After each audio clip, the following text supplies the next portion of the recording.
Les œuvres de Moïse peuvent être considérées comme une préfiguration des œuvres de Jésus. Parmi les œuvres de Moïse, jetons un œil à la scène de la célébration de la Pâque. Que symbolise l'Égypte? Cela signifie le monde souillé et rempli de péchés. Que représente le pays de Canaan? Il symbolise le royaume éternel des cieux.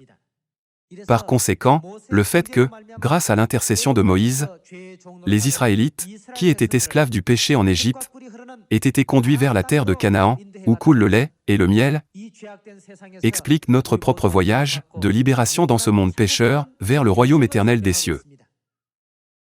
Et lorsque vos enfants vous diront « Que signifie pour vous cet usage ?» Vous répondrez « C'est le sacrifice de Pâques en l'honneur de l'Éternel, qui a passé par-dessus les maisons des enfants d'Israël en Égypte, lorsqu'il frappa l'Égypte et qu'il sauva nos maisons. » Les disciples firent ce que Jésus leur avait ordonné, et ils préparèrent la Pâque. Il prit ensuite une coupe, et, après avoir rendu grâce, il la leur donna, en disant « Buvez-en tous, car ceci est mon sang, le sang de l'Alliance, qui est répandu pour beaucoup, pour le pardon des péchés. »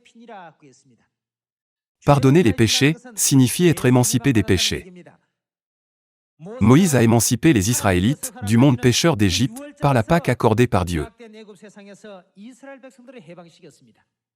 De même, par la Pâque, notre Jésus-Christ nous a émancipés, nous qui étions esclaves du péché, et nous a conduits dans la loi de la vie.